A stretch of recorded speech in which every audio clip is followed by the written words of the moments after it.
एक दफा एक अजीम शान सल्तनत थी। सल्तनत पर बादशाह अकबर की हुक्मरानी थी, जो अपनी दानशमंदी और इंसाफ की वजह से मशहूर था। उसकी इकलौती बेटी शहजादी माया थी। शहजादी बहुत चंचल और शरारती थी। एक दिन जब वो बाग में तीर चलाना सीख रही थी कि अचानक उसे एक सानिप ने डिस लिया। शहजादी जमीन पर गिर गई। उसे तबीब के पास ले गए, मगर सानप बहुत जहरीला था और सल्तनत के किसी भी तबीब के पास इसका इलाज नहीं था। बादशाह बहुत परेशान था कि शहजादी जल्द सेहतियाब हो जाए और सल्तनत की खुशी वापस लौट आए। बादशाह ने दूर दराज से तबीबों को बुलाया, लेकिन किसी के पास भी जहर का तोड़ नहीं था। शहजादी अपने कमरे में लेटी थी। उसका चेहरा सफेद पड़ गया था और आंखें बंद थीं। बादशाह अपनी बेटी को बचाने के लिए हर मुमकिन कोशिश कर रहा था और उसने एक शाही ऐलान किया, जो कोई भी शहजादी को ठीक कर देगा उसे इनामात से नवाजा जाएगा। एक शाम एक दाना शख्स महल के दरवाजे पर आया, जो कि शहजादी की बीमारी का सुनकर आया था।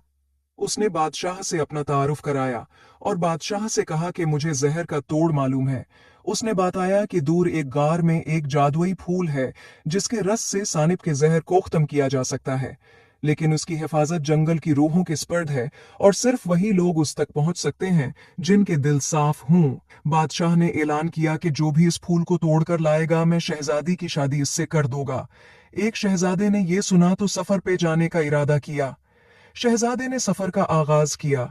जंगल में जानदार मखलूकात थीं, लेकिन उनके रास्ते में कोई रुकावट नहीं डाल रही थीं।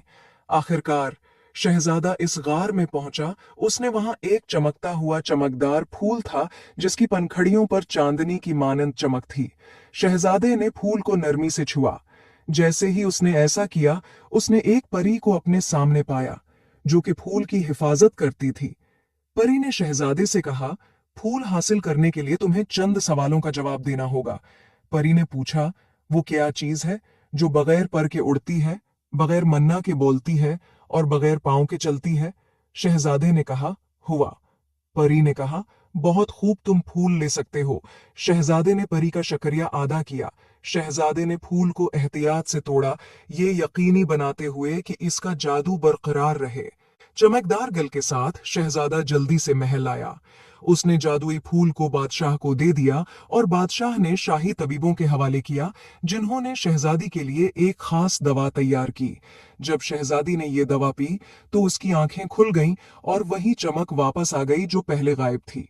अबू, उसने आहिस्ता से कहा। उसकी आवाज में शुक्रगुजारी और हैरत थी। मैं बेहतर महसूस कर रही हूं।